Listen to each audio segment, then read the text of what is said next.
Excluded from my sister's wedding, I went on vacation. When the wedding fell apart, my whole family frantically tried to reach me.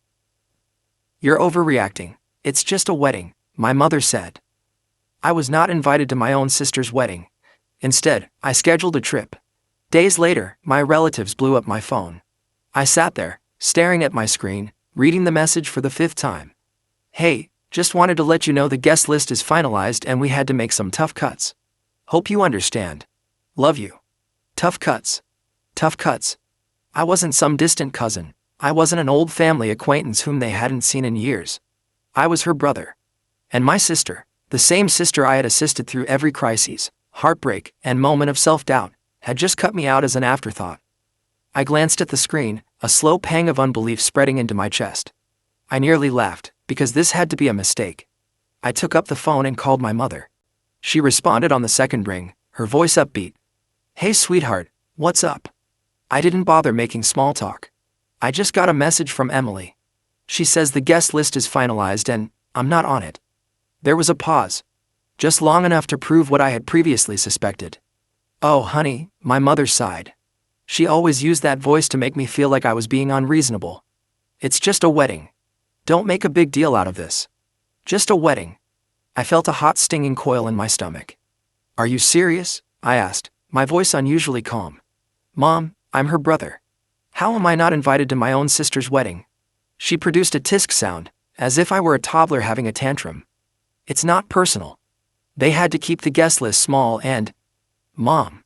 I cut her off. "I just saw Emily's Instagram post. She invited 150 people." Silence. Then, a forced chuckle. "Well, you know how things are. Weddings are expensive. And maybe they assumed you wouldn't mind skipping this one." I felt like I had been hit in the stomach. "Wouldn't mind?" I asked. "Mom, I've been there for Emily through it all. I helped her relocate twice. When she lost her job, we covered half of her rent. And I was the one who helped her get over her last breakup. But now I'm not good enough to be there on her special day." "Oh, stop being dramatic," my mother remarked with a sigh. "It's just one day. You're overreacting." I laughed briefly and without humor. Overreacting, right? I could already predict how things would go. I would argue. My mother would shrug me off. Emily would certainly provide a half-hearted apologies later. I'd be expected to forgive and forget. Because that is what I have always done. Not this time. Something within me cracked. If I wasn't worthy of inclusion, then fine, I would not be. I hung up without saying anything and began browsing through my phone. If I wasn't planning to attend Emily's wedding, then I was going to be somewhere much nicer. I was going on a vacation. The more I thought about it, the angrier I became. I wasn't the type of guy who got upset over trivial matters. I had previously let a lot slide. Emily had repeatedly forgotten my birthday. She would only call me when she needed something. Our mother always wanted me to be the understanding one. Emily managed to get away with murder. But this was an entirely new level of disdain. I wasn't going to sit around moping while my sister and the rest of the family played happy little wedding without me. If I wasn't significant enough to be featured, then I wasn't significant enough to be present when they needed me. I grabbed my laptop and began looking up flights. If Emily could have the happiest day of her life, then I planned to enjoy the best week of my life. It took less than an hour to plan. I reserved all-inclusive accommodations at a 5-star resort in the Caribbean. Suite with an ocean view, spa services, and access to a private beach. I had always convinced myself that such a trip would be too pricey. Not this time. I wasn't just traveling for a holiday. I was making a statement. When the wedding weekend came around, I was already on a plane, enjoying champagne in first class. I made sure to upload a picture, legs extended out, drink in hand, with this caption. "Guess I got cut from the guest list, but I think I'll survive." The reactions were nearly immediate. Some of my cousins sent laughing emojis. My aunt, the only rational member in the family, commented, "Good for you. Should have taken me with you." But what's the best reaction? That came from my mother. She sent me 3 texts in a row. Mom asks, "Where are you?" My mom, "Are you seriously missing your sister's wedding over this?" Mother, "You're being petty." Petty? I wasn't even close to finishing. I responded with a photo of the beach, complete with white sand, crystal blue ocean, and a postcard perfect view. Then I shut off the phone. I wasn't about to let them guilt me. Not this time. For the first time in many years, I was not putting my family first. I was putting myself first. and it felt incredible. By the time I arrived in paradise, I had entirely eliminated any lingering remorse. The moment I walked out of the airport, the warm ocean breeze touched me, bearing the aroma of salt and tropical flowers. A private car was waiting to drive me to the resort. A stylish black SUV with chilled towels and bottled water in the backseat. Yeah. This was far better than a wedding. As we drove down the coast, I reflected on how right I had been to accomplish this. Back home, my family was presumably busy preparing for the big day. My mother was probably making excuses for why I wasn't present. My sister was laughing with her bridesmaids, not giving me a second thought. But I wasn't treated as an afterthought here. Here, I was the priority. My priority. The resort was something out of a fantasy. The lobby has enormous palm trees blooming within. A massive open-air architecture that allowed in the ocean wind. And the kind of service where you were greeted with a cocktail before you checked in. My room? Unreal. Floor-to-ceiling windows and a private balcony and the most gorgeous king-size bed I'd ever seen. I threw down my things, strolled out onto the balcony, and simply took it all in. Then, just to make matters worse, I took a picture of the scenery and shared it with this caption. When one door closes, another one opens, preferably to a beachside suite with unlimited margaritas. I knew it would find its way back to my family, and honestly, I hoped it did. Because for once, they could understand what it was like to be left out. And I was only getting started. The first full day of my trip was simply fantastic. I began the morning with room service, which included fluffy pancakes, fresh fruit, and coffee that was so wonderful it ruined every cup I'd ever tasted. Then I spent the entire day doing precisely what I wanted. No responsibilities. There's no family turmoil. Just me, the ocean, and a timetable focused only on my own enjoyment. By the afternoon, I was lounging on a sunbed by the infinity pool, martini in hand, watching the waves roll in. Every so often, I'd check at my phone, not to check in with my family. But look at the growing amount of responses to my vacation blogs. The comments were gold. Cousin Jake. Bro, where are you even? Aunt Lisa. Okay, now you're just showing off. An old college acquaintance says, dude, invite me next time. Finally, I received a notification that made me smirk. Emily saw your article. Oh, now she was paying attention. I could just imagine her reaction, sitting in the bridal room, sipping inexpensive champagne, scrolling through Instagram only to see me having my best life while she is anxious about her wedding. Good. I leaned back, took another sip of my beverage, and thought, enjoy your special day, sis. I hope it's all you wanted. However, when the sun began to set, something unusual occurred. My phone started to explode. Initially, I ignored it. I figured it was just more people reacting to my photos. But then I noticed these names. Mom. Emily. Cousin Jake. Even Uncle Rob. Call after call. Texts are coming in nonstop. I raised an eyebrow and eventually opened my phone. The first text I saw was from my mother. Mother. Call me, it's an emergency. Is there an emergency? Attending the wedding? I sighed, debating whether I really cared. Jake then sent another message. Jake's reaction. Dude, you are not going to believe what just happened. Oh, now I was curious. I sat up and scrolled through the texts. And I quickly understood that the universe had given me the nicest wedding gift I could have ever hoped for. Because as it turned out, Emily's beautiful wedding had gone up in flames. I scanned through a torrent of messages, my sneer grew with each one. Jake replied, Bro. You dodged a bullet. Mother. Call me right now. This is a family crisis. Emily, please. Where are you? I need you. I stretched out in my lounge chair. I took another drink of my cocktail, and continued scrolling. Then I discovered a message that made me laugh out loud. According to cousin Melissa, the groom simply walked out. I almost choked on my drink. Did the groom leave? Oh, this was better than I could have expected. Curiosity got the best of me, so I eventually texted Jake back. My response: What do you mean he left? Jake. Dude, during the reception, full meltdown. He and Emily had some huge fight and then he just walked out. Straight up left the venue. Jake, again. Oh, and then Uncle Rob and Dad got into a screaming match over who was ruining the family's reputation. Grandma cried. The venue cut the bar early. It's a mess. I leaned back, smirking. My sister had refused to let me attend the wedding, believing that she didn't need me. And now? Suddenly, I was the first person they all ran towards. I could already hear my mother's voice in my brain. You need to fix this, Emily is devastated. Yes, no thanks. I opened the following message. It came from Emily. Emily says, answer your phone. Please, I need you. Oh, suddenly I was significant. I took a deep breath and typed back a single response. Me. Sorry, I'm a little busy enjoying my overreaction. Hope the wedding was fun. And then, I blocked her phone number. I blocked my mother. I also blocked Jake, just in case he got drawn into their guilt trip operation. Then I turned my phone to do not disturb mode, waved over the bartender, and ordered another drink. Because, while my family spiraled, I was in paradise. And for once, I wasn't bothered. The following morning, I awoke to the sound of waves breaking on the shore. The aroma of sea and tropical flowers wafted through my open balcony doors. I stretched and yawned.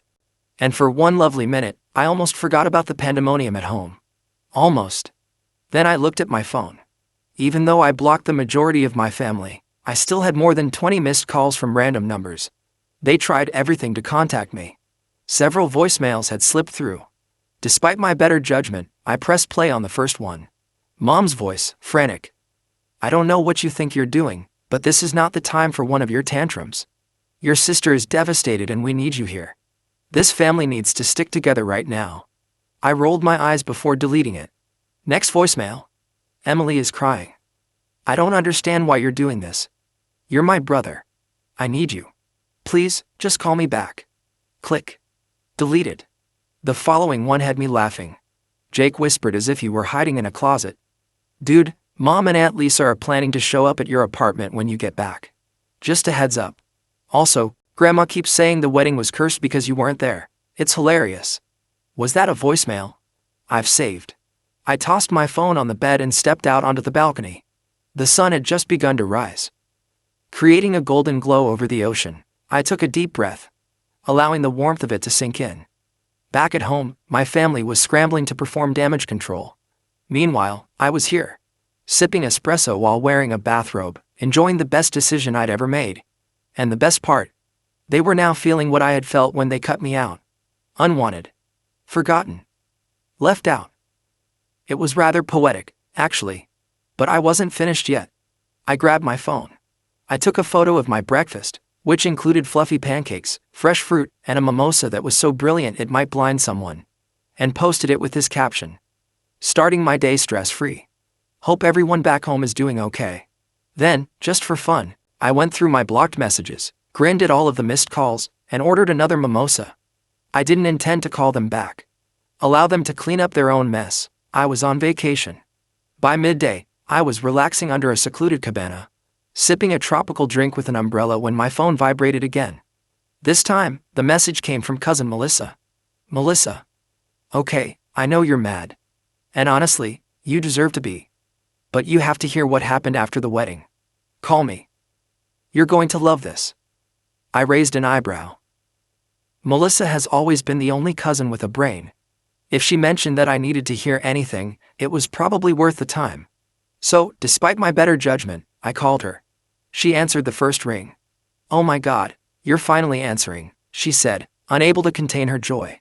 Okay, are you sitting down? I gazed about in my shaded cabana, the vast ocean in front of me and the chilled beverage in my palm. Yeah, I think I'm in a good place for whatever this is. Melissa let out a breathless laugh. Okay, after the groom left, Emily had a complete meltdown. And I don't mean a few tears. I mean yelling, wailing, and throwing objects at the wedding party. I smirked. Sounds about right. Melissa continued, her voice brimming with enthusiasm. Everyone was attempting to calm her down. Mom overheard Aunt Lisa suggest that the disaster could have been avoided. If you'd been there? I blinked. Wait, what? Melissa giggled. Yes, she was saying that you've always been the one to mend problems when Emily spirals. That if you were present, you would have talked sense into the groom or handled everything like you normally do. I burst into laughter. So let me get this straight. The same family that barred me from the wedding is now blaming me for not being present to preserve it. Oh, it gets better, Melissa remarked. Mom told Lisa she was acting ridiculous. And then they started fighting, loudly. Then Grandma became involved, saying Emily brought this on herself, because she offended the cosmos by not inviting her brother. I almost choked on my drink. Melissa was cackling now. Grandma lectured Emily in front of everyone, stating, If you had treated your family better, you wouldn't be alone in your wedding dress right now. I leaned back, smirking. Wow, that's beautiful. Oh, and then, Melissa said, your mother attempted to contact the groom's family to resolve the situation. His mother just smiled and said, this is your issue now. I had to set down my drink before I spilled it from laughing so hard. So, I said, collecting my breath, where does that leave Emily? Melissa sighed. Still weeping. Still blaming everyone except herself. Last I heard, she was trying to save the wedding with some sort of backup plan. But let's be honest, she's not going to recover from this. I shook my head, grinning. You know what the best part is? What? I took a slow sip from my drink. I don't care. Melissa roared with laughter. Honestly, I don't blame you. I just thought you'd appreciate knowing that karma did its job. Oh, I love knowing that, I remarked, smirking. Thanks for the update, Melissa. No problem, she replied. Enjoy your trip, and for the record, you did the right thing. I hung up, more satisfied than I had been in years. They wanted a wedding without me. And now, thanks to their own selfishness, they had a disaster instead. I grabbed up my drink and raised it to the heavens. And I toasted to the best decision I've ever made. Then I turned off my phone and relaxed back in my cabana. Let the beach air sweep away the rest of my shame. For the remainder of the day, I didn't look at my phone. Instead, I scheduled a sunset cruise. Allow the warm breeze to wash over me, and had a 5-star meal by the seaside. My family was still picking up the pieces from Emily's wedding tragedy. I was enjoying the greatest steak I'd ever had. At some point, a notion occurred to me. Perhaps I should feel sorry for her. Then I remembered how she left me out without hesitation. Yes, no. I took a sip from my wine. I took one last shot of the view. And shared it with one caption. 0 regrets. Finally, with a contented smile, I turned off my phone again. Let them stew, I was done being their backup plan. The following morning, I awoke feeling lighter than I have in years. There is no guilt. There will be no tension. There were no last-minute family emergencies that became my job to solve. Just myself and the sound of waves. And an entire day of nothing but rest. I stretched, ordered room service, and, out of curiosity, I turned my phone back on. A big mistake. Within seconds, my notifications surged. Mom said, "You need to stop acting like a child and call me." Emily's response. "I can't believe you're doing this to me. You are so selfish. Your mother. This isn't funny. Emily is heartbroken. Do you even care?" Unknown number, possibly my aunt. "We need to fix this family before it's too late." I groaned and shook my head. It was almost surprising how swiftly they moved from ignoring me to expect me to cure everything. Then, one message struck my attention. "Melissa. Okay, I understand you are ignoring everyone, but please read this. Your mother is trying to gather the family for a discussion when you return. Just a heads up." I almost laughed aloud. Oh, they assumed I would return as if nothing had happened. As if I'd just come up and let their guilt trip me. And pretend the entire thing never occurred. Yeah, not happening. I quickly replied to Melissa. Thanks for the warning, but I won't be there." Melissa says, "Wait, what do you mean?" Me. "I'm extending my trip. They wanted to cut me out? Okay. I'm cutting myself off altogether." I could almost see her reaction. A combination of astonishment and amusement. A few seconds later, she responded. "Melissa. Okay, that's iconic. Tell me everything when you get back, whenever that is, LOL. I grinned, set down my phone, and grabbed up my laptop. With a few clicks, my trip was officially extended, another entire week. There's no family. There's no drama. No family discussions. Just me and the water. They never allowed me to have peace. And the best part? They couldn't do anything about it. Before going to the beach, I sent one final text. Me, Mom, and Emily. Oh, so you want me around? Sorry, I'm too busy enjoying my reactions. Have fun cleaning up your own messes. Then, for the last time, I blocked their numbers. I put my phone down. Ordered another drink. Let the sun warm my skin. There is no guilt. There will be no tension. No regrets. Just peace. And it was the best decision I've ever made. Thank you for watching. If you haven't subscribed yet, please do so and hit the notification bell to stay updated with more shocking real-life stories happening around you.